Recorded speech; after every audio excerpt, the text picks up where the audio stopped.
آگے اللہ سبحانہ تعالیٰ فرماتے ہیں بدیع السماوات والارض، نئے سرے سے پیدا کرنے والا ہے آسمانوں کا اور زمین کا۔ بدیع کا معنی کسی چیز کو بغیر نمونے کے پیدا کرنے والا، یعنی ان کا پہلے کوئی نمونہ موجود نہ تھا اور اس نے ان کو ایجاد دیا۔ امام مجاہد اور سدی رحمہ اللہ نے فرمایا کہ اسی لفظ سے ہی بدعت کا لفظ نکلا ہے۔ بدعت کو بھی بدعت اس لیے کہا جاتا ہے کہ گزشتہ زمانے میں اس کی کوئی نظیر نہیں ہوتی، یعنی قرآن اور سنہ میں اس کی کوئی مثال نہیں ملتی۔ تو اللہ سبحانہ تعالیٰ فرماتے ہیں بدیع السماوات والارض، یہاں اللہ سبحانہ تعالیٰ کی قدرت کاملہ کا ذکر ہو رہا ہے کہ اس نے زمین اور آسمان کو بغیر کسی مادہ اور بغیر کسی سابقہ نقشے یا مثال کے وجود بخشا۔ ایک روایت آتی ہے رسول اللہ صلی اللہ علیہ وسلم نے فرمایا، آسمانوں اور زمین کے پیدا کرنے سے 50,000 برس پہلے اللہ تعالیٰ نے مخلوقات کی تقدیریں لکھ لیں، اور اس وقت اللہ تعالیٰ کا عرش پانی پر تھا۔ اسے مسلم نے روایت کیا ہے۔ تو اللہ سبحانہ تعالیٰ نے آسمانوں اور زمین کو نئے سرے سے پیدا کیا ہے، بغیر نمونے کے پیدا کیا ہے، اور اللہ سبحانہ تعالیٰ کی یہ قدرت کاملہ کا اظہار ہے۔ آگے اللہ تعالیٰ فرماتے ہیں انا، کیوں کر، یا کہاں سے، یکونو، ہو سکتا ہے، لہو، اس کے لیے، ولدن، کوئی بیٹا یعنی اولاد۔ اس کی اولاد کیسے ہوگی؟ ولم، حالانکہ نہیں۔ ولم کا جو واو ہے یہ حالیہ ہے۔ ولم، حالانکہ نہیں، تکن، ہے، لہو، اس کے لیے، صاحبہ، کوئی بیوی۔ اس کی اولاد کیسے ہوگی جبکہ اس کی کوئی بیوی نہیں ہے؟ یعنی اولاد تو دو متناسب چیزوں سے پیدا ہوتی ہے، اور مخلوق میں کوئی چیز اللہ تعالیٰ کے مناسب اور مشابہ نہیں ہے۔ آگے اللہ تعالیٰ فرماتے ہیں وَخَلَقَ كُلَّ شَيْءٍ، اور اس نے پیدا کیا ہر چیز کو۔ اس نے ہر چیز کو پیدا کیا ہے، وہ تو ہر چیز کا خالق ہے، نہ اس کی بیوی ہے اور نہ بچہ۔ سورہ مریم آیت نمبر 88 سے 92 میں اللہ سبحانہ تعالیٰ فرماتے ہیں وَقَالُوا اتَّخَذَ الرَّحْمَنُ وَلَدًا لَقَدْ جِئْتُمْ شَيْئًا إِدًّا تَكَادُ السَّمَاوَاتُ يَتَفَطَّرْنَ مِنْهُ وَتَنشَقُّ الْأَرْضُ وَتَخِرُّ الْجِبَالُ هَدًّا أَن دَعَوْا لِلرَّحْمَنِ وَلَدًا وَمَا يَنبَغِي لِلرَّحْمَنِ أَن يَتَّخِذَ وَلَدًا۔ اور انہوں نے کہا رحمان نے کوئی اولاد بنا لی ہے، بلا شبہ یقیناً تم ایک بہت بھاری بات کو لائے ہو۔ آسمان قریب ہیں کہ اس سے پھٹ پڑیں اور زمین شک ہو جائے اور پہاڑ ڈھہ کر گر پڑیں کہ انہوں نے رحمان کے لیے کسی اولاد کا دعویٰ کیا، حالانکہ رحمان کے لائق نہیں کہ وہ کوئی اولاد بنائے۔ یہاں اللہ سبحانہ تعالیٰ فرماتے ہیں اَنَّ يَكُونُ لَهُ وَلَدٌ وَلَمْ تَكُن لَهُ صَاحِبَةٌ وَخَلَقَ كُلَّ شَيْءٍ۔ اس کی اولاد کیسے ہوگی جبکہ اس کی کوئی بیوی نہیں اور اس نے ہر چیز کو پیدا کیا ہے۔ وَهُوَ بِكُلِّ شَيْءٍ عَلِيمٌ، اور وہ ساتھ ہر چیز کے جاننے والا ہے، اس کے علم نے ہر چیز کا احاطہ کیا ہوا ہے۔ آگے اللہ سبحانہ تعالیٰ فرماتے ہیں ذالکم اللہ ربکم، یہ ہے اللہ رب تمہارا، یعنی جس کی قدرت کا بیان پچھلی آیات میں ہوا، یہ ہے اللہ جو رب ہے تمہارا، یہی اوصاف رکھنے والا اللہ تمہارا پروردگار ہے۔ لا الہ، نہیں کوئی الہ، الا ہو، مگر وہی، اس کے سوا کوئی معبود نہیں۔ خالق کل شیء، پیدا کرنے والا ہے ہر چیز کا۔ یہ بات دوبارہ دہرائی جا رہی ہے کہ وہی ہر چیز کا پیدا کرنے والا ہے۔ فاعبدوہ، پس عبادت کرو اس کی۔ وہو، اور وہ، علی کل شیء، اوپر ہر چیز کے، وکیل، کارساز ہے۔ سو تم اس کی عبادت کرو اور وہ ہر چیز پر نگہبان ہے، یعنی محافظ اور نگہبان ہے، وہ ہر چیز کی تدبیر کرتا ہے، اسے رزق دیتا ہے اور رات دن اس کی حفاظت فرماتا ہے۔ وکیل کہتے ہیں ہر کام کے انجام کا ذمہ دار، تو اللہ تعالیٰ ہر چیز پر نگہبان ہے۔ لا تدرکہ الابصار، نہیں پا سکتی اس کو نگاہیں، وہو، اور وہ، یدرک الابصار، پا لیتا ہے نگاہوں کو، وہو اللطیف الخبیر، اور وہ بڑا باریک بین ہے، خوب باخبر ہے۔ اللہ تعالی خالق ہیں، اس لیے ہماری نگاہیں اس کا ادراک نہیں کر سکتی۔ ادراک کا معنی حقیقت کو پا لینا، تو ہمارے اندر ایسی قوت نہیں کہ ہم اس کی ذات کا ادراک کر سکیں۔ تو اللہ سبحانہ تعالیٰ فرماتے ہیں لا تدرکہ الابصار، نہیں پا سکتی اس کو نگاہیں، یعنی نگاہیں دنیا میں اس کا ادراک نہیں کر سکتی۔ اس بارے میں ایک روایت بھی آتی ہے، سیدہ عائشہ رضی اللہ تعالیٰ عنہ بیان کرتی ہیں کہ جو تمہیں بیان کرے کہ محمد صلی اللہ علیہ وسلم نے اپنے رب کو دیکھا تو اس نے یقیناً جھوٹ کہا۔ پھر انہوں نے یہ آیت پڑھی لا تدرکہ الابصار، پھر فرمایا لیکن آپ صلی اللہ علیہ وسلم نے جبرائیل علیہ السلام کو ان کی اصلی صورت میں 2 دفعہ دیکھا ہے۔ اسے بخاری نے روایت کیا ہے۔ ایک اور روایت آتی ہے، سیدنا عبداللہ بن مسعود رضی اللہ تعالیٰ عنہ نے بھی فرمایا کہ رسول اللہ صلی اللہ علیہ وسلم نے جبرائیل علیہ السلام کو دیکھا کہ ان کے 600 پر تھے۔ اسے بخاری نے روایت کیا ہے۔ صحابہ کرام میں سے کسی سے بھی ثابت نہیں کہ آپ صلی اللہ علیہ وسلم نے دنیا میں اللہ تعالیٰ کو دیکھا، اگرچہ آخرت میں آنکھیں دیدار الہی سے ضرور فیضیاب ہوں گی۔ یہ بات کئی مستند احادیث سے ثابت ہے۔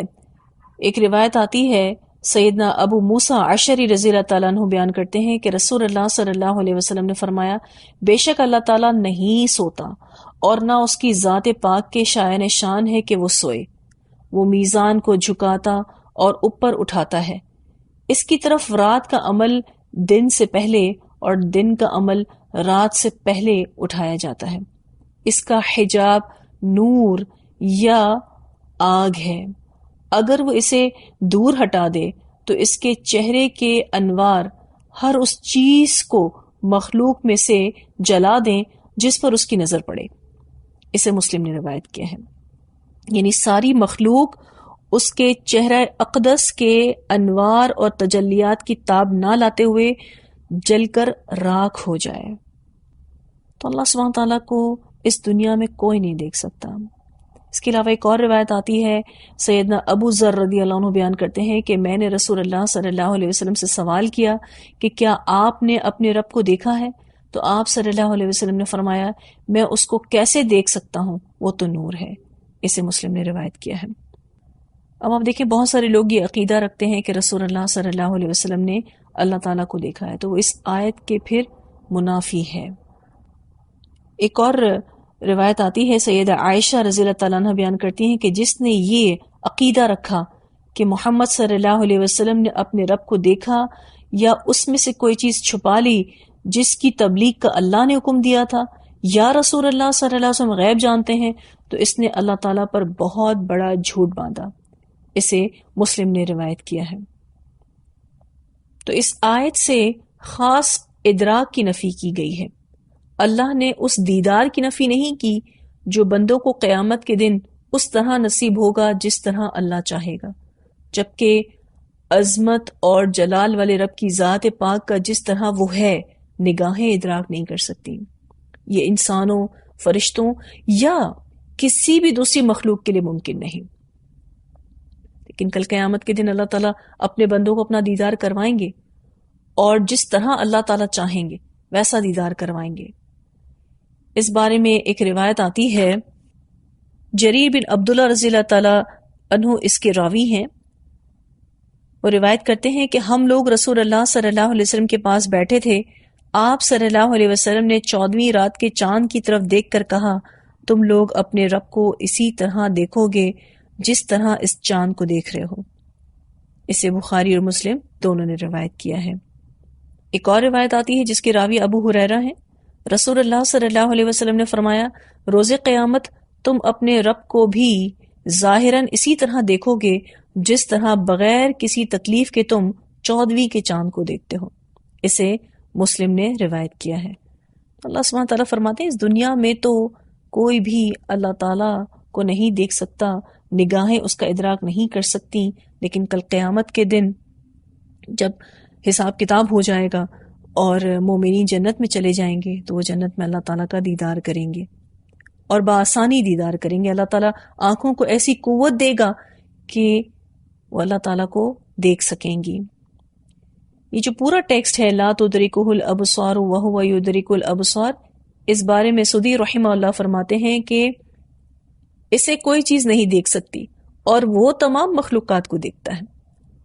وہو یدرک الابصار، وہ سب کو دیکھ سکتا ہے. کائنات کی معمولی معمولی اشیاء کو اللہ تعالیٰ دیکھ رہے ہیں اور ہر لمحہ ان کی خبر گیری بھی کر رہے ہیں، پھر ان کی ہر چھوٹی سے چھوٹی اور بڑی سے بڑی ضروریات کو بھی پورا کر رہے ہیں. وہ اللطیف الخبیر، اور وہ نہایت باریک بین اور سب خبر رکھنے والا ہے. لطیف کا معنی جہاں باریک بین ہے وہاں لطف و کرم کرنے والا بھی ہے، کہ اللہ تعالیٰ جہاں باریک بین ہے وہاں اپنے بندوں پر لطف و کرم کرنے والا بھی ہے، اور اللہ خوب باخبر بھی ہے. وہ اللطیف الخبیر. آگے اللہ سبحانہ تعالیٰ فرماتے ہیں قد تحقیق جاءکم، آ گئی ہیں تمہارے پاس بصائر، کھلی دلیلیں، من ربکم، تمہارے رب کی طرف سے. بصائر کا لفظ بصیرت سے ہے، معنی دل اور دماغ کو لگنے والی دلیلیں. بصائر سے مراد وہ دلائل ہیں جو اللہ نے قرآن میں اور رسول اللہ صلی اللہ علیہ وسلم نے اپنی سنت مبارکہ میں بیان کی ہیں. تو بلا شبہ تمہارے پاس تمہارے رب کی طرف سے کئی نشانیاں آ چکی ہیں. فمن، تو جو کوئی اب سورا دیکھ لے، یعنی بصیرت سے کام لے، فلی نفسی، تو اس کے نفس کے لیے ہے. پھر جس نے دیکھ لیا تو اس کے نفس کے لیے ہے. یعنی جو شخص ان دلائل سے فائدہ اٹھاتے ہوئے حق کا اعتراف کر لے اور اس پر ایمان لے آئے تو فائدہ اسی کو ہی پہنچے گا. ومن، اور جو کوئی عمیہ، اندھا ہوا، فعلیہا، تو اسی کے خلاف ہے. اور جو اپنی آنکھوں پر پٹی باندھ لے، حق کو قبول نہیں کرے، تو اس کے انجام بد سے اسی کو ہی نقصان پہنچے گا. فمن ابصر فلنفسہ ومن عمی فعلیہا، تو جو کوئی ان دلائل سے فائدہ اٹھائے تو فائدہ اسی کو ہی پہنچے گا، اور جو ان دلائل کو قبول نہ کرے تو نقصان اسی کو ہی ہوگا. اللہ سبحانہ تعالیٰ سورہ یونس آیت نمبر 108 میں فرماتے ہیں فَمَنِ اهْتَدَى فَإِنَّمَا يَهْتَدِي لِنَفْسِهِ وَمَنْ ضَلَّ فَإِنَّمَا يَضِلُّ عَلَيْهَا، تو جو سیدھے راستے پر آیا تو وہ اپنی جان ہی کے لیے راستے پر آتا ہے، اور جو گمراہ ہوا وہ اسی پر ہی گمراہ ہوتا ہے. پھر یہ کہ دلائل اور برہان دیکھنے کے بعد بھی جو اندھا بنا رہے تو وبال اسی پر ہی ہوگا. اللہ سبحانہ تعالیٰ سورۃ الحج آیت نمبر 46 میں فرماتے ہیں فَإِنَّهَا لَا تَعْمَى الْأَبْصَارُ وَلَكِنْ تَعْمَى الْقُلُوبُ الَّتِي فِي الصُّدُورِ، پس بے شک بات یہ ہے کہ آنکھیں اندھی نہیں ہوتی، اور لیکن وہ دل اندھے ہوتے ہیں جو سینوں میں ہیں. پھر فرمایا وما انا، اور نہیں میں، علیکم تم پر، بحفیظ، نگران، اور میں تم پر کوئی محافظ نہیں ہوں. رسول اللہ صلی اللہ علیہ وسلم کے ذریعے یہ کہلوایا جا رہا ہے کہ آپ صلی اللہ علیہ وسلم ان پر محافظ بنا کر نہیں بھیجے گئے. آگے اللہ سبحانہ تعالیٰ فرماتے ہیں وَكَذَلِكَ، اور اسی طرح نصرف الآیات، ہم پھیر پھیر کر لاتے ہیں آیات کو، وَلِيَقُولُوا، تاکہ وہ کہیں درستہ تو پڑھ آیا، وَلِنُبَيِّنَهُ، اور تاکہ ہم بیان کریں اس کو، لِقَوْمِ يَعْلَمُونَ، اس قوم کے لیے جو علم رکھتی ہو. اللہ سبحانہ تعالیٰ فرماتے ہیں اسی طرح ہم آیات کو پھیر پھیر کر بیان کرتے ہیں، یعنی اللہ تعالیٰ اپنی آیتوں اور دلائل کو مختلف انداز میں بیان کرتے ہیں. اس کی ایک وجہ تو یہ ہے کہ اللہ کی آیات میں غور و فکر کرنے والوں کو کسی وقت بھی ہدایت نصیب ہو سکتی ہے. حق کے طلبگار جب ان واضح آیات کو پڑھیں تو وہ حق کا اتباع کریں اور باطل سے بچیں. تو اللہ تعالیٰ مختلف انداز میں آیتوں کو بیان کرتے ہیں. مشرکین اس بارے میں باتیں بنایا کرتے تھے کہ قرآن ایک ہی بات کو بار بار کیوں بیان کرتا ہے. تو اس کا جواب اللہ سبحانہ تعالیٰ نے یہ دیا کہ اللہ تعالیٰ اپنی آیتوں کو مختلف انداز میں اس لیے بیان کرتا ہے کہ آیت الہی میں غور و فکر کرنے والوں کو کسی بھی وقت ہدایت نصیب ہو سکتی ہے. اور حق کے طلبگار جب ان واضح آیات کو پڑھیں تو وہ حق کی اتباع کریں اور باطل سے بچیں۔ اور ایک اور وجہ بھی بیان کی جاتی ہے کہ مخالفین پر پورے طور پر حجت قائم ہو جائے، تاکہ مشرکین اور کفار یہ نہ کہیں کہ اے محمد صلی اللہ علیہ وسلم تو نے یہ سب کچھ اہل کتاب سے سیکھا ہے۔ تو اللہ سبحانہ تعالیٰ فرماتے ہیں کہ اللہ اپنی آیتوں اور دلائل کو مختلف انداز میں بیان کرتے ہیں۔ ایک تو بات ہو سکتا ہے کہ پہلی دفعہ سمجھ نہیں آئی تو دوسری بار سمجھ آ جائے، اور دوسرا یہ کہ مخالفین پر پورے طور پر حجت قائم ہو جائے۔ یہ مشرکین اور کفار رسول اللہ صلی اللہ علیہ وسلم پر الزام لگایا کرتے تھے کہ رسول اللہ صلی اللہ علیہ وسلم اس کو اہل کتاب سے سیکھ کر آتے ہیں۔ اس بارے میں سورہ فرقان آیت نمبر 4 اور 5 میں آتا ہے وَقَالَ الَّذِينَ كَفَرُوا إِنْ هَذَا إِلَّا إِفْكٌ افْتَرَاهُ وَأَعَانَهُ عَلَيْهِ قَوْمٌ آخَرُونَ فَقَدْ جَاءُوا ظُلْمًا وَزُورًا وَقَالُوا أَسَاطِيرُ الْأَوَّلِينَ اكْتَتَبَهَا فَهِيَ تُمْلَى عَلَيْهِ بُكْرَةً وَأَصِيلًا، اور ان لوگوں نے کہا جنہوں نے کفر کیا یہ نہیں ہے مگر ایک جھوٹ جو اس نے گھڑ لیا، اور کچھ دوسرے لوگوں نے اس پر اس کی مدد کی، سو بلا شبہ وہ ایک ظلم اور جھوٹ پر اتر آئے ہیں۔ اور انہوں نے کہا کہ یہ پہلے لوگوں کی کہانیاں ہیں جو اس نے لکھوا لی ہیں، جو وہ پہلے اور پچھلے پہر اس پر پڑھی جاتی ہیں۔ تو یہ مشرکین و کفار رسول اللہ صلی اللہ علیہ وسلم پر یہ الزام لگایا کرتے تھے کہ یہ تو کہیں سے سیکھ کر آ رہا ہے۔ اللہ سبحانہ تعالیٰ فرماتے ہیں وَلِنُبَيِّنَهُ لِقَوْمٍ يَعْلَمُونَ، اور تاکہ ہم بیان کریں اس کو اس قوم کے لیے جو علم رکھتی ہو۔ یہ آیتوں کو پھیر پھیر کر لانا علم والوں کو فائدہ دے گا۔ آگے اللہ سبحانہ تعالیٰ فرماتے ہیں اتبع، پیروی کیجئے، ما اوحیا، جو وحی کیا گیا، الیکا، آپ کی طرف، من ربکا، آپ کے رب کی طرف سے۔ اللہ سبحانہ تعالیٰ یہاں نبی اکرم صلی اللہ علیہ وسلم کو حکم دے رہے ہیں کہ آپ وحی کی پیروی کیجئے، یعنی اس کی اقتداء کریں، اس کے نقش قدم پر چلیں اور اسی کے مطابق عمل کریں۔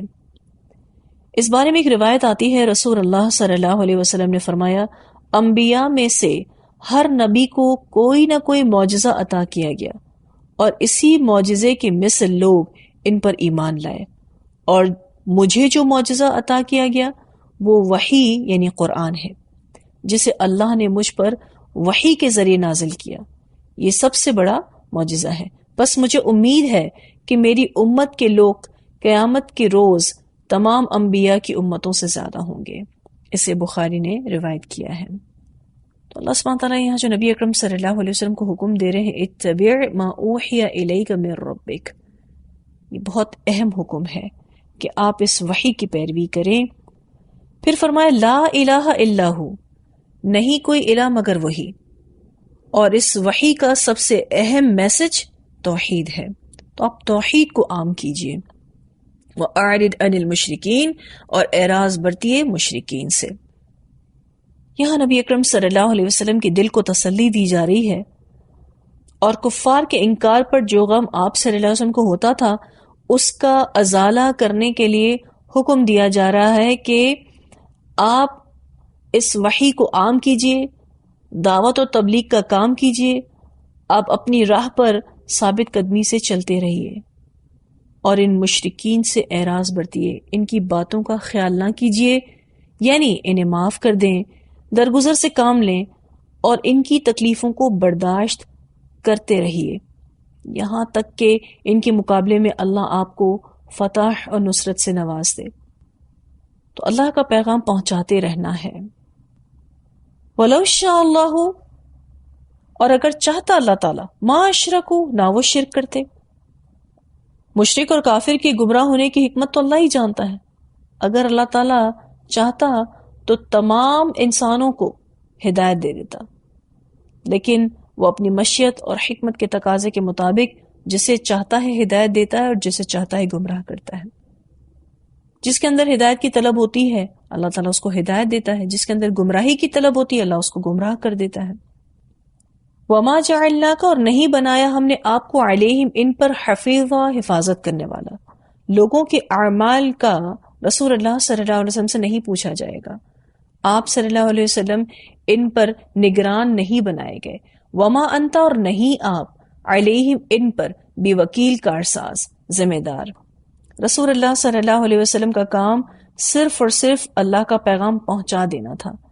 سورۃ الغاشیہ آیت نمبر 21 اور 22 میں اللہ سبحانہ تعالیٰ فرماتے ہیں فذکر انما انت مذکر لست علیہم بمسیطر، پس آپ نصیحت کیجئے، آپ صرف اور صرف نصیحت کرنے والے ہیں، آپ ان پر مسلط نہیں کیے گئے۔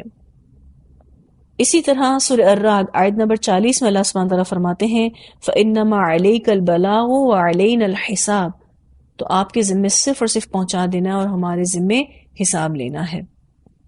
پھر اللہ سبحانہ تعالیٰ فرماتے ہیں وَلَا تَسُبُّوا، اور نہ تم گالی دو، الَّذِينَ ان ہستیوں کو، یدعون وہ جو پکارتے ہیں جن کو، من دون اللہ اللہ کے سوا، فَيَسُبُّ اللَّهَ تو وہ گالی دیں گے اللہ کو، عدوًا زیادتی کر کے، بغیر علم بغیر علم کے، اور انہیں گالی نہ دو جنہیں یہ لوگ اللہ کے سوا پکارتے ہیں، پس وہ زیادتی کرتے ہوئے کچھ جانے بغیر اللہ کو گالی دیں گے۔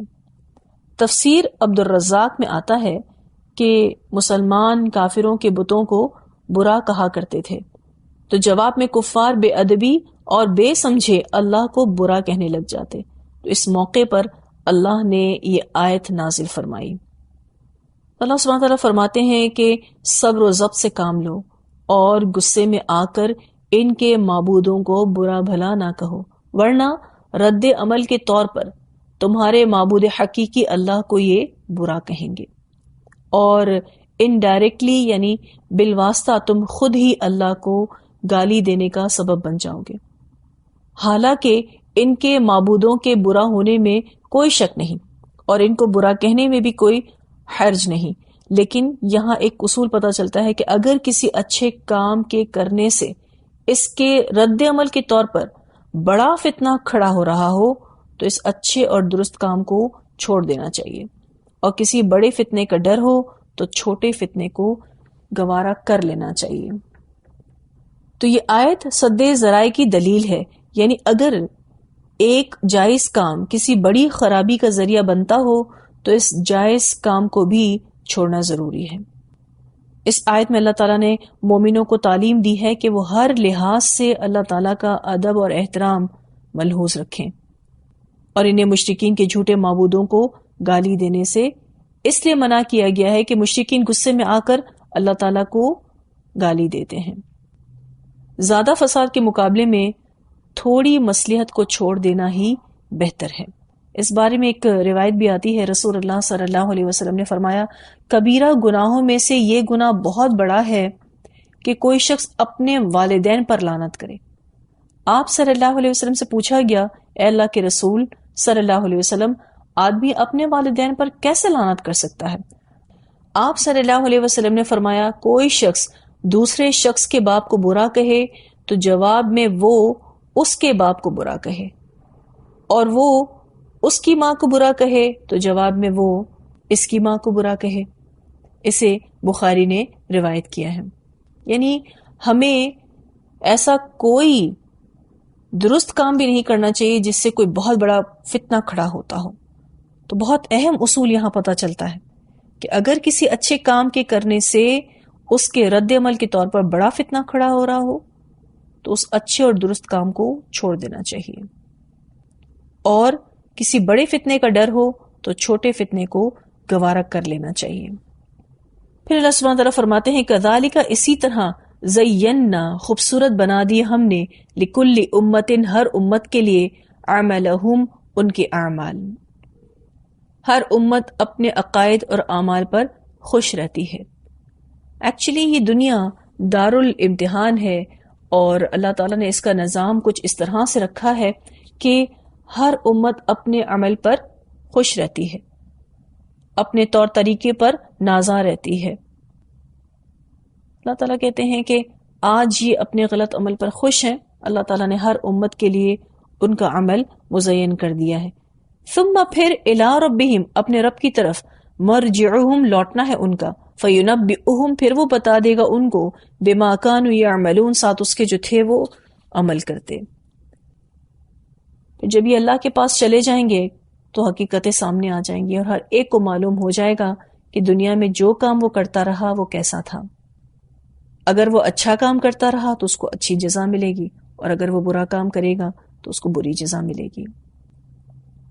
پھر اللہ سبحانہ تعالیٰ فرماتے ہیں وَأَقْسَمُوا بِاللَّهِ، اور انہوں نے قسمیں کھائیں اللہ کی، جَهْدَ أَيْمَانِهِمْ، اپنی پکی قسمیں، لئن، البتہ اگر، جاءتہم، آئی ان کے پاس، آیتن، کوئی نشانی، لیؤمنن، البتہ وہ ضرور ایمان لائیں گے، بہا، اس پر.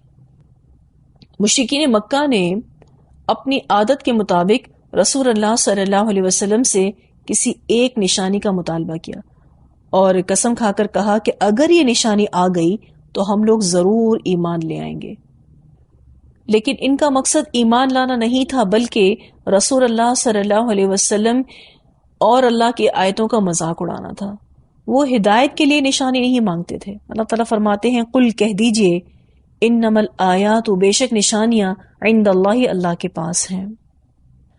اللہ تعالیٰ نے نبی اکرم صلی اللہ علیہ وسلم کو حکم دیا کہ ان کو جواب دیں کہ آیتیں اور نشانیاں اللہ کے پاس ہیں، لیکن تمہاری مرضی کے مطابق ان کا لانا میرے اختیار میں نہیں ہے، میں ان نشانیوں کو تمہارے پاس نہیں لا سکتا.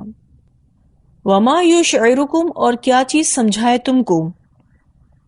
یہاں اللہ تعالیٰ مومنوں سے مخاطب ہے کہ تمہیں یہ کیسے معلوم ہو گیا کہ اگر انہیں معجزہ دکھایا جائے گا تو یہ لوگ ضرور ایمان لائیں گے. یہ لوگ تو ایسے بدبخت ہیں کہ کوئی بھی معجزہ دیکھ لیں ایمان نہیں لائیں گے. ان سے تم کسی قسم کی خیر کی امید مت رکھو. یہاں وما یشعرکم، وما ادراکا کے معنوں میں بھی ہے، یعنی تمہیں کیا معلوم، تم کیا جانو. انہا، کہ بے شک وہ، ہاں کی ضمیر آیات کی طرف جا رہی ہے، کہ بے شک وہ یعنی آیات، اذا جاءت، جب آ گئیں، لا یؤمنون، نہیں وہ ایمان لائیں گے. اور تمہیں کیا معلوم، تم کیا جانو کہ ان کے پاس نشانیاں آ بھی جائیں تو بھی یہ ایمان نہیں لائیں گے.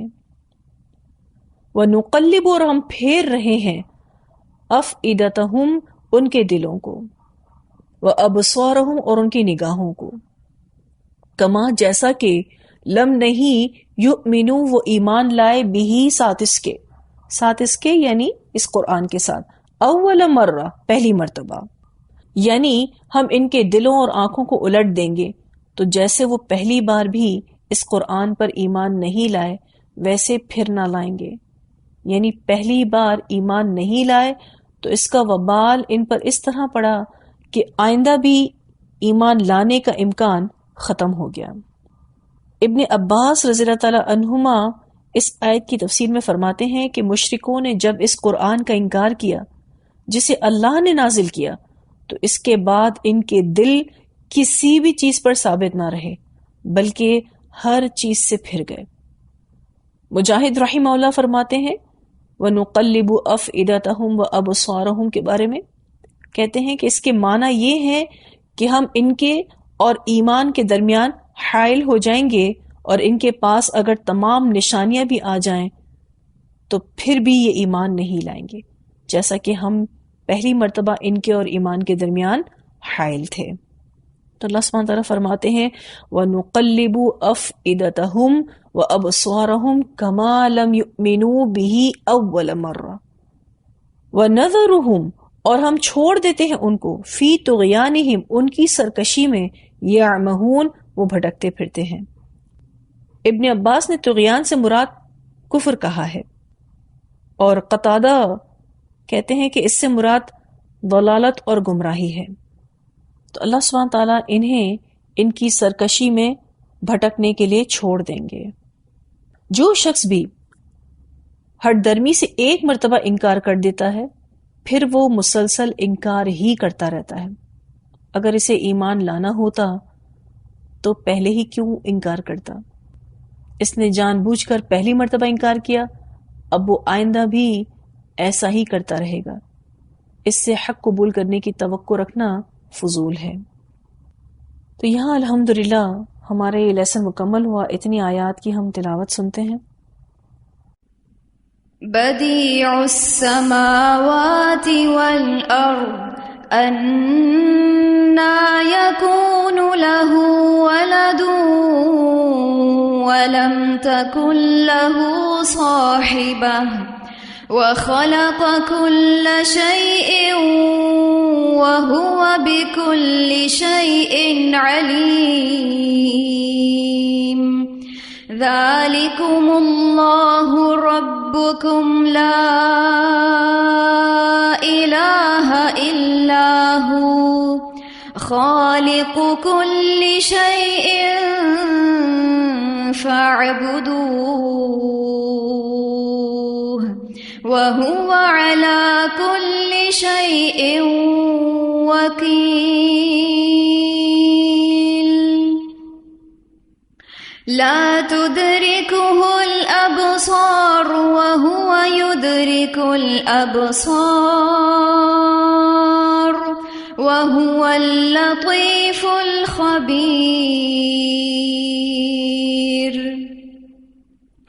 قَدْ جَاءَكُم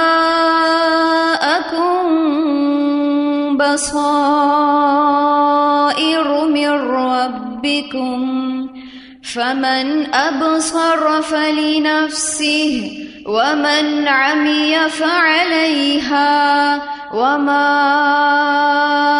أَنَا عَلَيْكُمْ بِحَفِيظٍ وَكَذَلِكَ نُصَرِّفُ الْآيَاتِ وَلِيَقُولُوا دَرَسْتَ وَلِنُبَيِّنَهُ لِقَوْمٍ يَعْلَمُونَ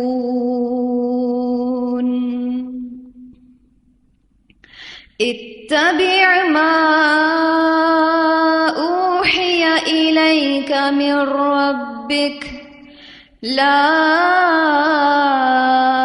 إِلَٰهَ إِلَّا هُوَ وَأَعْرِضْ عَنِ الْمُشْرِكِينَ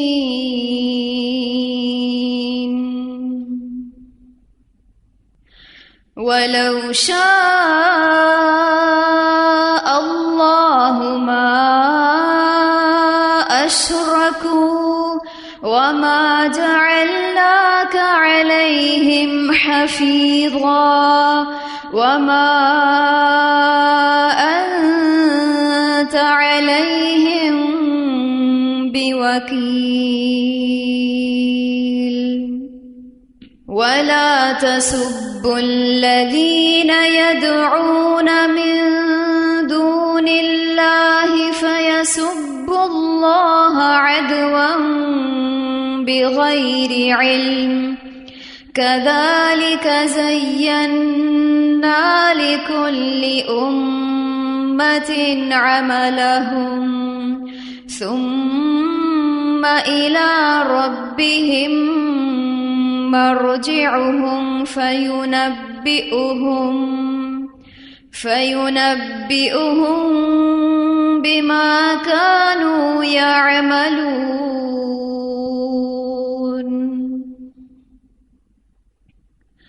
وَأَقْسَمُوا بِاللَّهِ جَهْدَ أَيْمَانِهِمْ لَئِن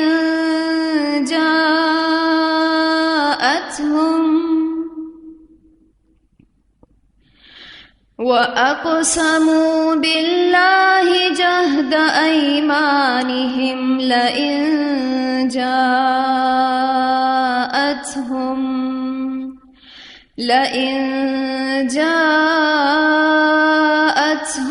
آيَةٌ لَّيُؤْمِنُنَّ بِهَا قُلْ إِنَّمَا الْآيَاتُ عِندَ اللَّهِ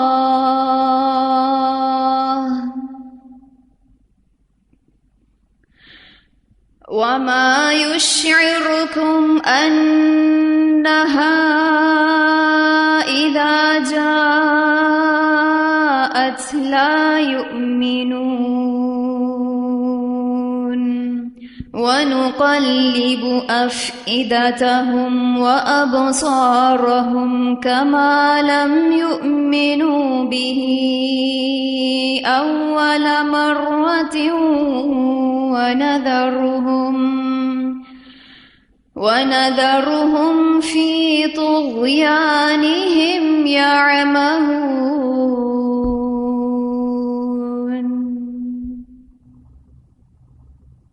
آج الحمدللہ ہمارا یہ 7واں پارہ مکمل ہوا. اللہ سبحانہ تعالیٰ اس کا پڑھنا اور پڑھانا قبول فرمائے، اور